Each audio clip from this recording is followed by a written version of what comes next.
Hello दोस्तों। आज हम पढ़ने वाले हैं पपाया क्रॉप, जिसका साइंटिफिक नेम है केरिका पपाया। उसके बाद इसकी फैमिली है केरिकेसी। देन हम बात करें तो इसका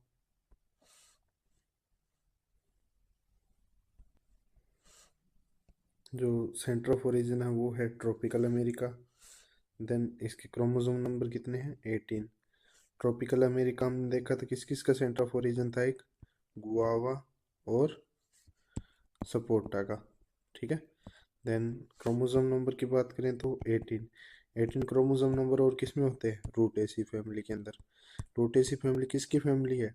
सिट्रस की। सिट्रस के अलावा और किसकी फैमिली है? बेलगिरी की। बेलगिरी का फेमस कैरेक्टर क्या है? विटामिन B2, यानी राइबोफ्लेविन रिच होता है। ठीक है। और उसके अलावा क्रोमोसोम नंबर की बात करें तो गुआवा में कितने होते हैं? 22। सपोटा में 26। पाइनएप्पल में 50। मैंगो में 40। बनाना में 22। ठीक है। ये सब पॉइंट आपको ध्यान में रखने हैं। Then other names of papaya, that is backyard fruit, continuous flowering and fruiting crop, papaw, wonder fruit of tropic and subtropic. ये इंपॉर्टेंट है, ये आपको ध्यान में रखने के जो अदर नेम में wonder fruit of tropic and subtropic papaya का। ये पाव पाव, ये भी ध्यान में रखना है। Backyard fruit, breakfast fruit. Breakfast इसके अलावा किसको बोलते हैं? ब्रेकफास्ट फ्रूट ग्रेप फ्रूट को बोलते हैं। मेलन फ्रूट क्योंकि ये बड़े साइज का फ्रूट है। और वोल्सन फ्रूट भी किसको बोलते हैं? पपाया को। लार्जेस्ट प्रोड्यूसर कौन है इसका? ब्राजील। ब्राजील इसके अलावा किसका लार्जेस्ट प्रोड्यूसर है? गुआवा का। इंडिया किसका लार्जेस्ट प्रोड्यूसर है? मैंगो का। मैंगो के साथ साथ किसका? बनाना का। और किसका लार्जेस्ट प्रोड्यूसर है इंडिया? सपोटा का। ठीक है। Then Andhra Pradesh has maximum area. Andhra Pradesh में मैक्सिमम एरिया होता है इसका। और हाईएस्ट प्रोडक्टिविटी किसके बाद? बनाना के बाद। प्रोडक्टिविटी पोटेंशियल ज़्यादा क्यों है? क्योंकि बड़े साइज का फ्रूट है, मेलन साइज का फ्रूट होता है। और बनाना के बाद इसकी प्रोडक्टिविटी ज़्यादा है। ठीक है। देन प्रोडक्शन की बात करें तो ये फोर्थ मोस्ट इंपॉर्टेंट क्रॉप है और इंडिया का इसमें फोर्थ ही रैंक है प्रोडक्शन में। इंडिया का वर्ल्ड के अंदर फोर्थ रैंक है। और इंडिया का टोटल फ्रूट प्रोडक्शन के अंदर पपाया का कितना परसेंट एरिया है? 6.3%। ठीक है। ये आपको ध्यान में रखना है कि इंडिया का कौन सा रैंक है पपाया प्रोडक्शन में, वो है fourth rank. Then introduction India के अंदर पपाया का कब हुआ था? 1611 के अंदर। इंडिया के अंदर पपाया का इंट्रोडक्शन कब हुआ? यानी 17वीं शताब्दी की स्टार्टिंग में, 17th सेंचुरी की स्टार्टिंग में। 17th सेंचुरी में और किसका इंट्रोडक्शन हुआ? गुआवा का।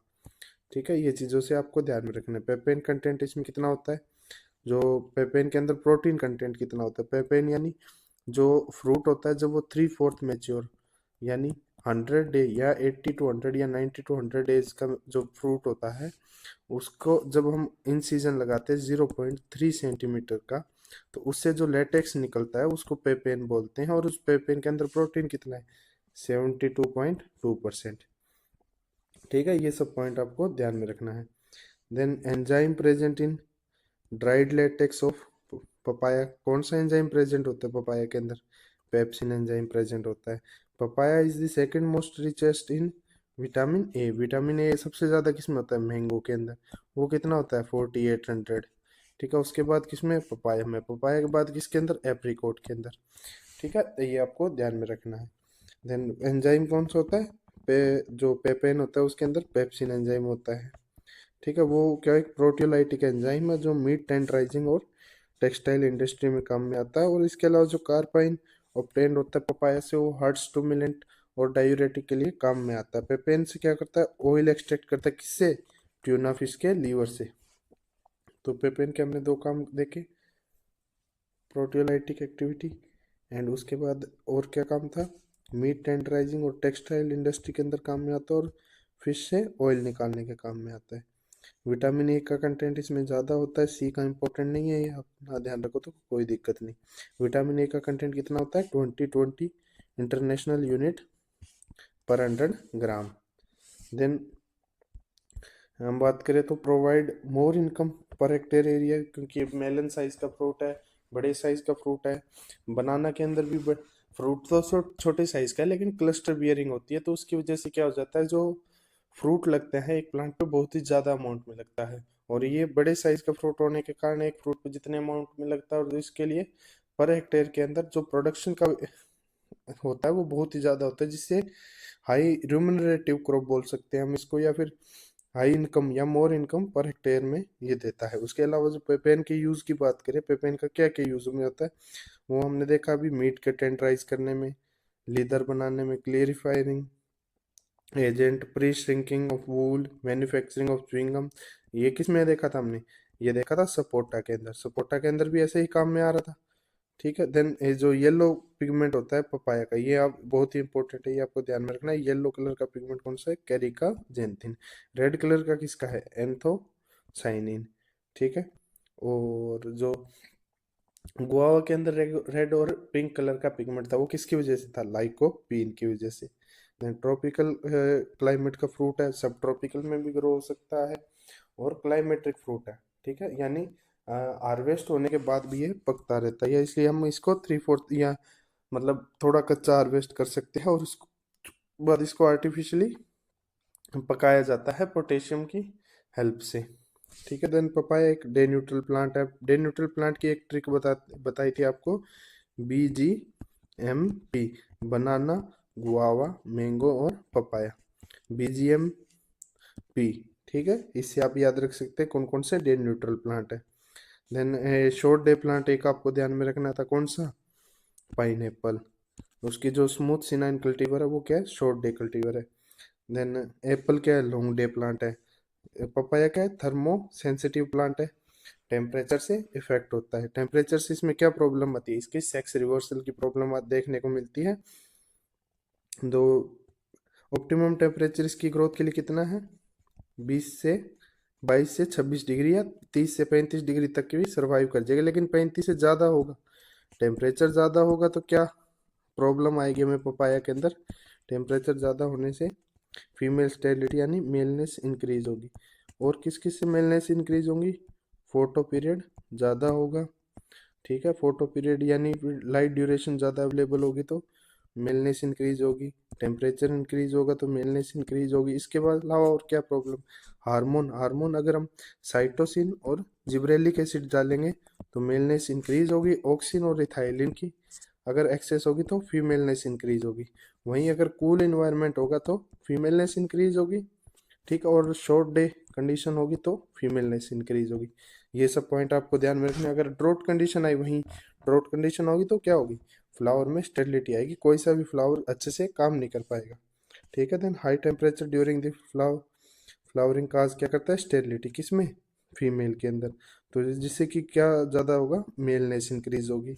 ठीक है, then dry climate at mature stage increases the sweetness, यानी ड्राई क्लाइमेट में वाटर जो होगा एक्सेस वो रिमूव हो जाएगा, फ्रूट के अंदर ज़्यादा स्वीटनेस और कंसनट्रेटेड फ्रूट आपको देखने को मिलेगा।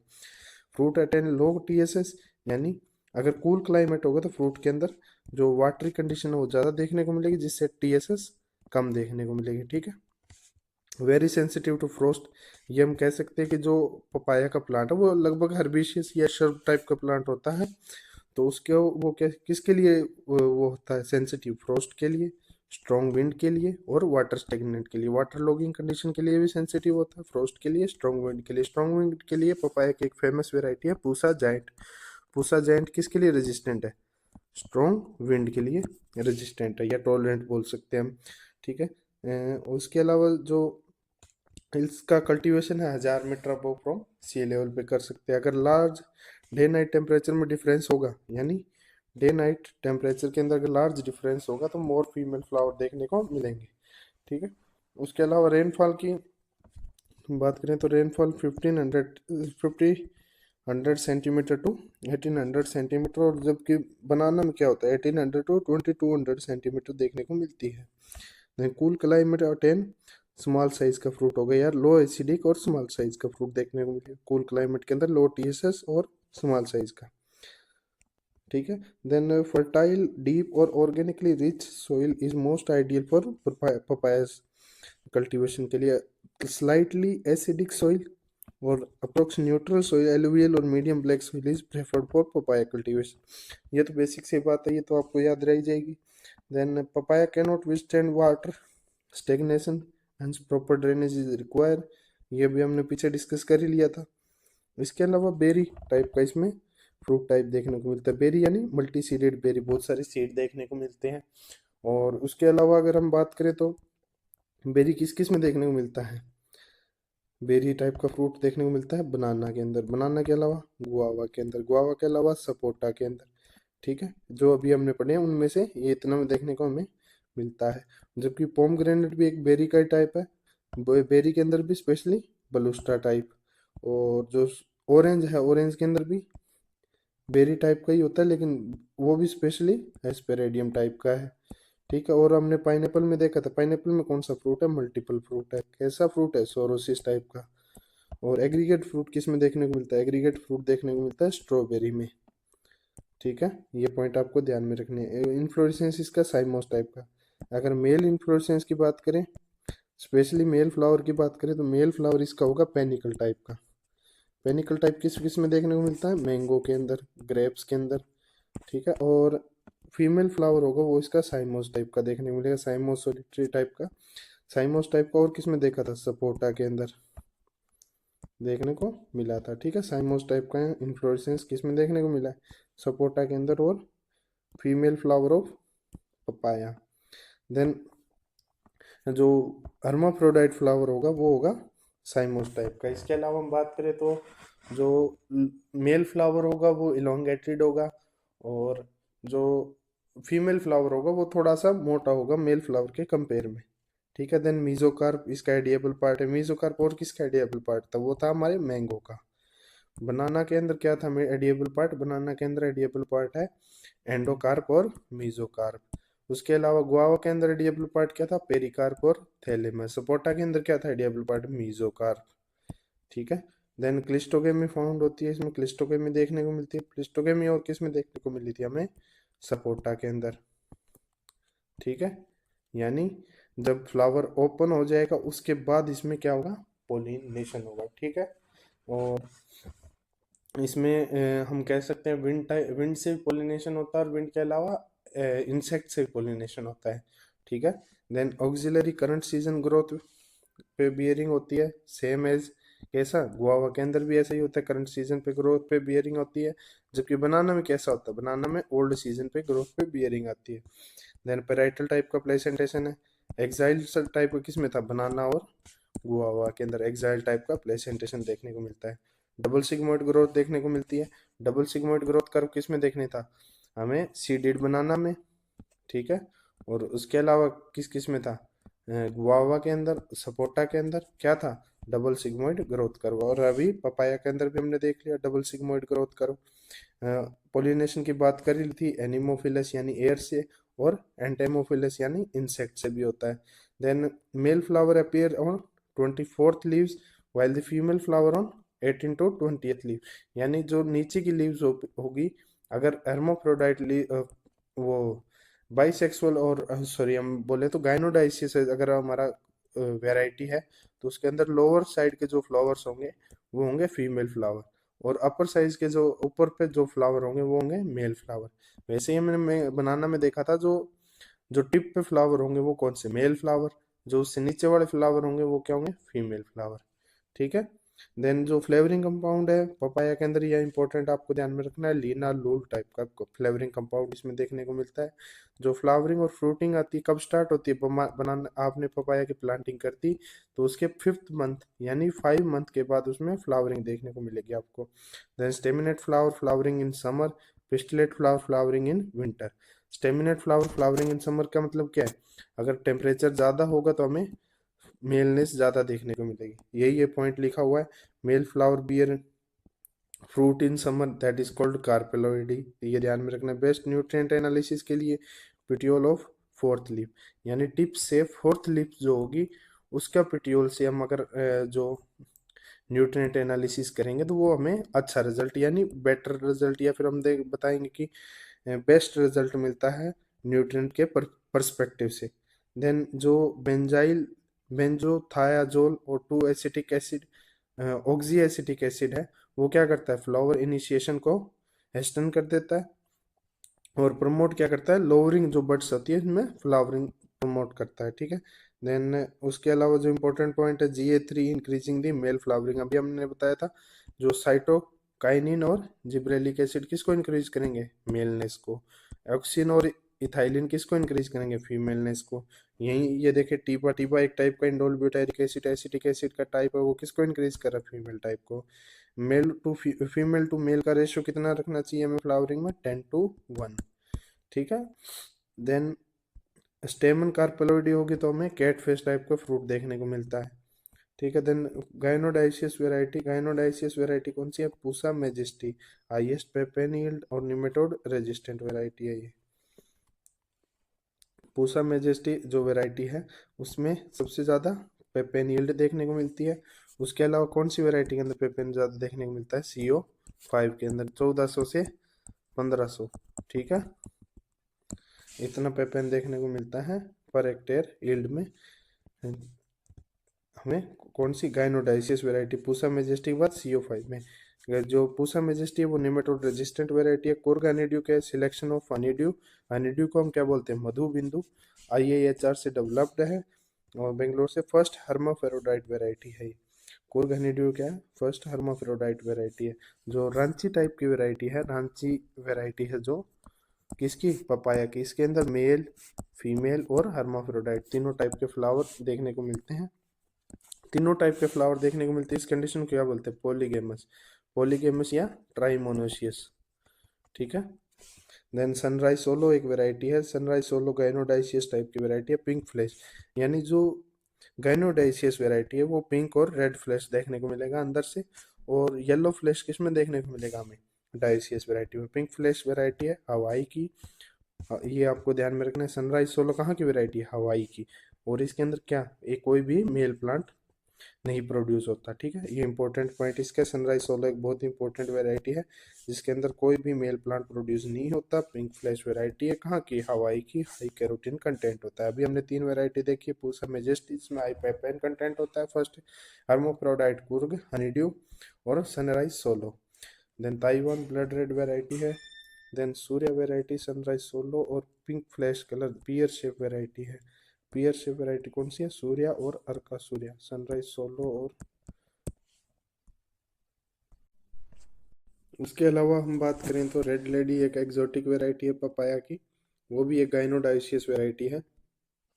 देन उसके बाद बात करें तो Pusa, sorry, then Pusa delicious भी एक इम्पोर्टेंट वेराइटी है, वो भी एक गाइनोडाइसियस वेराइटी है किसकी, पपाया की। ठीक है। देन रेड लेडी वेराइटी है। रेड लेडी के बाद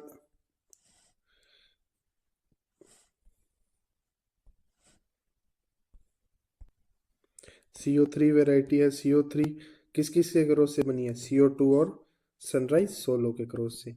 ठीक है, डेजर्ट पर्पज के लिए इंपॉर्टेंट है। CO5 अभी अब मैंने बताया था पेपेन प्रोडक्शन के लिए। CO3 किसके, कैसी है, गाइनोडाइसियस वेराइटी, किसके प्रोडक्शन के लिए है, एक डेजर्ट पर्पज के लिए वैरायटी है। अभी हमने देखा सूर्या, देखा सूर्या यानी Arka Surya variety, red lady variety, Pusa delicious और पूसा मेजेस्टी के अलावा कुर्ग हनीड्यू, ये सब वैरायटी किसके लिए थी, ये वैरायटी थी गाइनोडाइसियस वैरायटी। ठीक है। और इनके अलावा एक और थी सनराइज सोलो वैरायटी। ठीक है, इनकी इंपॉर्टेंट जो करेक्टरिस्टिक अभी मैंने बताई, जैसे सनराइज सोलो के अंदर कोई भी मेल प्लांट प्रोड्यूस नहीं होता, हवाई की वैरायटी है। और उसके अलावा जो मैंने बताया कि जो पूसा मेजेस्टी है उसके अंदर हाईएस्ट पेन कंटेंट देखने को मिलता है, गाइनोडाइसियस वैरायटी है। हर्मोफ्रोडाइट पहली वैरायटी कौन सी थी, कुर्ग हनीड्यू। और हनीड्यू से ये डेवलप हुई है, हनीड्यू के सिलेक्शन से। हनीड्यू को क्या बोलते हैं हम, मधु बिंदु, IIHR बेंगलोर से डेवलप है। और उसके अलावा अर्का सूर्या और सूर्या वैरायटी जो है वो वैरायटी किस किस के क्रॉस से बनी है, सनराइज सोलो और पिंक फ्लैश के। और ये एक पियर शेप की वैरायटी है। उसके अलावा पूसा सूर्या की बात करें, वो किसकी वैरायटी है, मैंगो की वैरायटी है। और गाइनोडाइसियस की अंदर से कैसा फ्लैश देखने को मिलेगा, वो देखने को मिलेगा पिंक या फिर रेड फ्लैश देखने को मिलेगा। ठीक है। Then Pusa delicious, then CO3, Arka Prabhat, Arka Surya, Thailand Waimanalo, exotica is an improved variety in Malaysia developed through back crossing, local Subang और सनराइज सोलो के बैक क्रॉसिंग से डेवलप की हुई वेराइटी है। कौन सी, एक्सोटिका वेराइटी। ठीक है। देन उसके बाद जो वैरायटी है विल्डर CO7 वैरायटी है, ये इंपॉर्टेंट नहीं है। देन आपको ध्यान में रखना है डायोसियस वैरायटी में CO जो गाइनोडायोसियस में जो मैंने बताया इंपॉर्टेंट कौन कौन सी, पहली तीनों कौन कौन सी थी, Pusa majesty, Coorg honeydew, sunrise solo, Arka Surya या Surya, Pusa delicious, CO3, then exotica. सिर्फ इतनी आपको ध्यान में रखनी है। देन डायोसियस वैरायटी के अंदर पूसा जाइंट, ये विंड के लिए रजिस्टर्ड वैरायटी, अभी आपको बताया था स्ट्रॉन्ग विंड के लिए टूटी फ्रूटी बनाई जाती है, ये बहुत ही इंपॉर्टेंट करेक्टर है इसका, पूसा जाइंट वैरायटी का। Then Pusa dwarf variety high density के लिए सूटेबल है। देन पूसा नन्ना, इसके लिए स्पेशल आपको स्पेसिंग ध्यान में रखनी पड़ेगी। पूसा नन्ना क्या है, गार्डनिंग पर्पज के लिए यूज में, किचन गार्डनिंग के लिए यूज में ली जाती है, रूफ टॉप पे लगाने के लिए आप काम में ले सकते हैं। ये कैसे डेवलप है, म्यूटेशन से, गामा म्यूटेंट से डेवलप है। कौन सी, पूसा नन्ना। पूसा डवार्फ भी एक हाई डेंसिटी प्लांटेशन के लिए यूज में ली जाने वाली वेराइटी है। CO5 कैसी है, डायोसियस है। CO3 कैसी थी, गाइनोडायोसियस। CO5 किससे डेवलप है, वाशिंगटन वेराइटी के सिलेक्शन से डेवलप है। मेनली किसके लिए प्रोड्यूस की जाती है, पेपेन प्रोडक्शन के लिए। 1500 से 1600 किलोग्राम पर हेक्टेयर पेपेन प्रोडक्शन होता है। सिर्फ आपको इतना ध्यान में, इसके अलावा हाथरस गोल्ड किसके द्वारा डेवलप है, JD होपमेयर से। सिर्फ इतनी ही वैरायटी आपको ध्यान में रखनी है। देन पीछे इंपॉर्टेंट वैरायटी कुछ है जिसमें CO3 है। CO3 किसके, CO2 और सनराइज सोलो के क्रॉस से डेवलप है। और CO4 CO1 और वाशिंगटन के क्रॉस से। CO7 किस किस के क्रॉस से, ये इंपॉर्टेंट इसलिए हो जाता है क्योंकि 3 के ट्रिपल क्रॉस से डेवलप है। ये किसके, CO1, CO3 और पूसा डिलीशियर और देन कुर्ग हनीड्यू के क्रॉस से डेवलप है। ठीक है, ये इतनी ही आपको ध्यान में रखनी है। अदर वेराइटीज में देखें तो हाफ लॉन्ग आसाम में ग्रो होती है। नूगपो, हाफ लॉन्ग और नूगपो वैरायटी क्या है, हाँ, पपाया की वैरायटी है जो आसाम में ग्रो होती है। देन उसके बाद papaya is propagated bye seed. Papaya का प्रोपोगेशन किससे करते हैं, मेजरली सीड से। ठीक है, मेजरली क्या, सिर्फ सीड से ही पपाया का प्रोपोगेशन करते हैं अभी तक तो। ग्राफ्टिंग के लिए रिसर्च प्रोग्राम चल रहे हैं लेकिन इतना सक्सेसफुल नहीं हो पाया वो अभी तक। उसके अलावा टिश्यू कल्चर से भी पपाया के अंदर प्रोपोगेशन होता है और सीड के थ्रू। देन सीड वायबिलिटी कितने में दिन की होती है, 3 महीने की। और जो एक सीड का वे, एक सीड 1 ग्राम में कितने सीड आते हैं, 20 सीड। और इसका टेस्ट वेट यानी 100 ग्राम, 100 सीड का वेट कितना होता है, 50 ग्राम। यानी टेस्ट वेट यानी 100 सीड का वेट कितना, 50 ग्राम। तो ये पॉइंट आपको ध्यान में नहीं रखना, सिर्फ ये याद रखना है test weight of papaya seed कितना है, 50 ग्राम। ठीक है, जो सीड रेट होता है गाइनोडाइसियस वेराइटी का, वो होता है कितना, 250 टू 300। और डायोसियस वैरायटी है उसमें जो 1:1 रेशियो रखना पड़ता है, 50% मेल और 50% फीमेल। तो जो फीमेल प्लांट है उसके इतने ही मेल और रखने पड़ेंगे तो उसका सीड रेट भी डबल हो जाता है। ठीक है, तो ये आपको ध्यान में रखना है कितना डायोसियस का, 400 to 500 gram per hectare seed rate. Then seed of papaya can be stored at 10 degrees Celsius in airtight container to maintain its viability over 9 months। अभी तक कितनी देखी थी हमने, 3 मंथ की सीड वायबिलिटी, और कितने मंथ की एक्सटेंड कर सकते हैं, 9 मंथ तक। Then seed treatment with thiourea 100 ppm to 200 ppm GA3। 200 ppm increases the germination। seed is enclosed in gelatinous covering. जो सीड होता है पपाया का उसके ऊपर एक कवरिंग होती है, जिलेटिनस कवरिंग, उसको क्या बोलते हैं, सार्कोटेस्टा। देन जो जर्मिनेशन होता है, सीड की वायबिलिटी कितनी, 3 महीने। अगर सीड को हम लगा देंगे तो जर्मिनेशन कितने दिन में हो जाएगा, 15 से 20 दिन में। टिश्यू कल्चर हमने बात की, और उसके अलावा सीड के थ्रू इसका क्या होता है, प्रोपोगेशन होता है। ठीक है,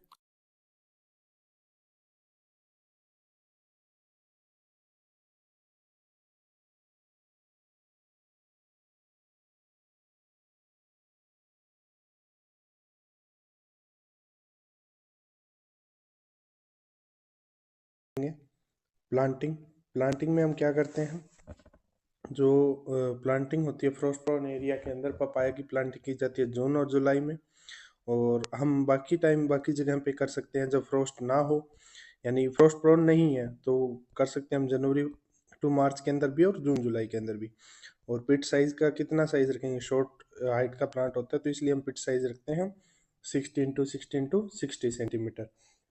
जबकि मैंगो और सपोटा लॉन्ग हाइट और लॉन्ग ड्यूरेशन के प्लांट होते हैं और बड़ी कैनोपी के प्लांट होते हैं तो उनमें 1 मीटर क्यूब की स्पेसिंग रखते हैं। और गुआवा के हम पिट साइज की स्पेसिंग रखते हैं 19 to 90, ठीक है, और 16 to 60 रखते हैं हम बनाना के अंदर और पपाया के अंदर, ठीक है। और जो स्पेसिंग रखी जाती है प्लांट टू प्लांट की, वो रखी जाती है 1.25 और 1.25 रो टू रो स्पेसिंग। किसके अंदर? पूसा नन्ना के अंदर, जो कि गामा रेस से डेवलप्ड वेराइटी है, ड्वार्फ वेराइटी है, किचन गार्डनिंग के लिए प्रेफर्ड वेराइटी है। और इस स्पेसिंग से रखेंगे तो हमारे प्लांट कितने आएंगे? 1 हेक्टेयर के अंदर 6000 प्लांट आएंगे। और नॉर्मल स्पेसिंग कितनी है? 1.6 मीटर इंटू 1.6 मीटर। और 1.6 मीटर और 1.6 मीटर, इससे अगर हम कम स्पेसिंग रखें तो पेपेन प्रोडक्शन हमारा डिक्रीज हो जाएगा ड्रास्टिकली। और पपाया के अंदर जो टोबैको प्लांट है उसको इंटरक्रॉप के तौर पे काम लिया जाता है। और पपाया के अंदर इंटरक्रॉप के तौर पे हम कौन कौन सी क्रॉप में काम में नहीं ले सकते, वो है पोटैटो, टोमेटो, चिली, ब्रिंजल। क्योंकि इन सोलेनेसियस क्रॉप के अंदर मेजर प्रॉब्लम हमें वायरस की देखने को मिलती है, जो कि पपाया के अंदर भी देखने को मिलती है वायरस की प्रॉब्लम, जिससे कि वह जो पपाया जो है वो ड्रास्टिकली डिक्रीज कर देगा उसकी यील्ड को, ठीक है। देन जो क्रॉप इंप्रूवमेंट की बात करें तो स्टोरे ने क्या दिया था? 8 टाइप की सेक्स फॉर्म का क्लासिफिकेशन किया था किसके अंदर? पपाया के अंदर। और वो अभी हमने बात की थी जैसे पीछे जो मेलनेस और फीमेलनेस को इंक्रीज कौन करता है? हाई टेम्परेचर होगा और फोटो पीरियडिज्म के ज़्यादा होगा तो किसको इंक्रीज करेगा? मेलनेस को। और अगर कूल क्लाइमेट होगा और शॉर्ट डे कंडीशन होगी तो फीमेलनेस को इंक्रीज करेगा। हार्मोन की बात करें तो साइटोकाइनिन और जिब्रेलिक एसिड किसको इंक्रीज करेंगे? मेलनेस को। ऑक्सिन और इथाइलिन किसको इंक्रीज करेंगे? फीमेलनेस को, ठीक है। और वैसे ही डिफोलिएशन यानी हाई टेम्परेचर में डिफोलिएशन को से आप रिलेट कर सकते हैं, उसको क्या इंक्रीज करेंगे? मेलनेस को। मॉइस्चर डेफिशिएंट कंडीशन किसको इंक्रीज करेगी? फीमेलनेस को, ठीक है। जबकि ड्रॉट कंडीशन होगा तो कोई भी फ्लावर ढंग से काम नहीं कर पाएगा और फ्लावर ड्रॉप हो जाएगा।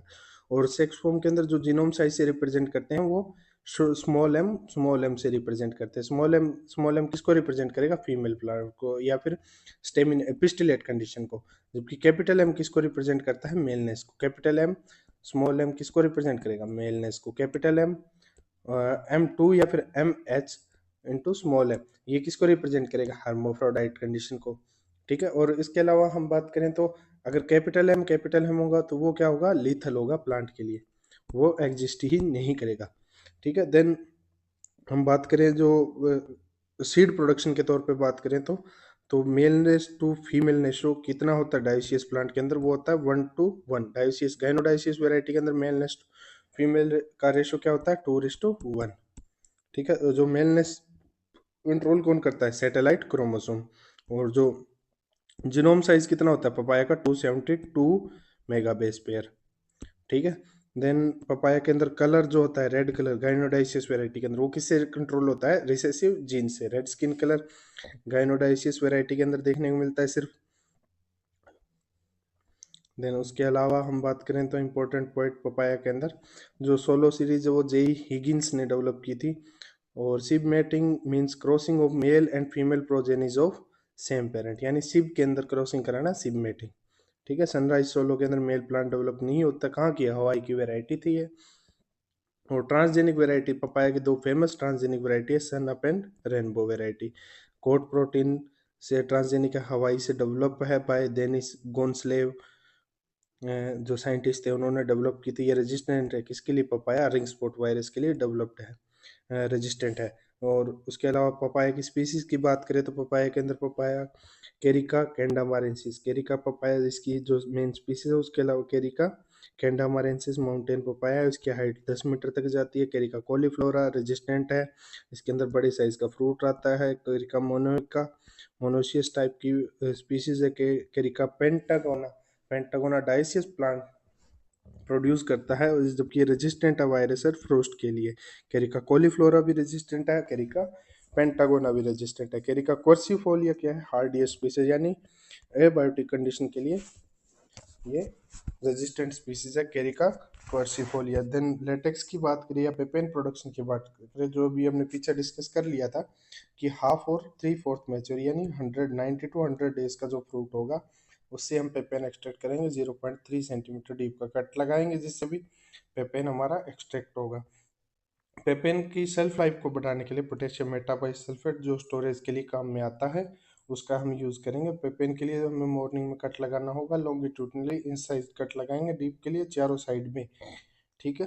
Then CFTRI papain extraction highest according to CFTRI के अकॉर्डिंग क्या होता है, जो रेनी सीजन होता है उसके अंदर जो पेपेन एक्सट्रैक्शन होता है वो ज़्यादा हम कलेक्ट कर सकते हैं। लेटेक्स को ड्राई करने के लिए कितने टेम्परेचर की आवश्यकता होती है, जो सूटेबल टेम्परेचर रिकमेंडेड टेम्परेचर बताया गया है लेटेक्स को ड्राई करने के लिए वो 50 to 55 डिग्री सेल्सियस बताया गया है, ठीक है। ये 60 तक भी आप रख सकते हैं।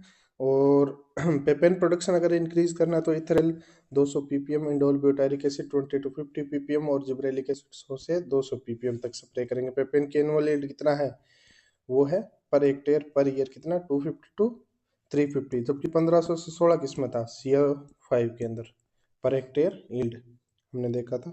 और पपाया की yield 60 to 75 ton per hectare papaya की यील्ड होती है। और पपाया को पेपेन प्रोडक्शन में 90 to 100 में 3/4 मैच्योर हो जाता है, तो 145 to 150 डेज में फुल मैच्योर हो जाएगा फ्रूट, ठीक है। देन स्टोरेज टेम्परेचर कितना, बनाना के अंदर हमने देखा था 13 डिग्री सेल्सियस, सपोटा के अंदर 3 to 4 डिग्री सेल्सियस, और गुआवा के अंदर 8 to 10 डिग्री सेल्सियस और 9 to 10 डिग्री सेल्सियस किसमें, पपाया के अंदर, ठीक है। लाइट ग्रीन और टिंज येलो एट एपिकल, ये क्या है, इसका मेच्योरिटी इंडाइसिस है। देन डैम्पिंग क्या है, नर्सरी डिजीज है। नर्सरी डिजीज पपाया सीडलिंग के अंदर देखने को मिलती है, पेथियम एफिनेड्रमेटम, ये क्या है, फंगस, इसका एक पैथोजन है और पेथियम एफिनेड्रमेटम से कॉज होती है damping off disease. Then papaya ring spot virus एक बहुत ही इंपॉर्टेंट डिजीज है पपाया की, मोटलिंग ऑफ लीव हो जाती है, यानी लीव्स क्या हो जाती है, मोटल्ड लीफ देखने को मिलती है पपाया के अंदर, बुझी बुझी सी, या फिर हम कह सकते हैं डिस्टोर्टेड लीफ देखने को मिलती है। किसकी वजह से, पपाया रिंग स्पॉट वायरस के। इसको फैलाता कौन है, यानी ये ट्रांसमिट किससे होता है, एफिड के द्वारा। और papaya ring spot virus serious problem कहाँ पे है, नॉर्थ वेस्टर्न और north eastern region, but not in tropical region. Tropical region में इंपॉर्टेंट प्रॉब्लम नहीं है। जबकि पपाया रिंग स्पॉट वायरस सबसे पहले इंडिया में, वेस्टर्न इंडिया में देखने को मिला था 1958 में, जब वहाँ डिस्कवर रिपोर्टेड किसने किया था, कपूर एंड वर्मा ने रिपोर्ट किया था।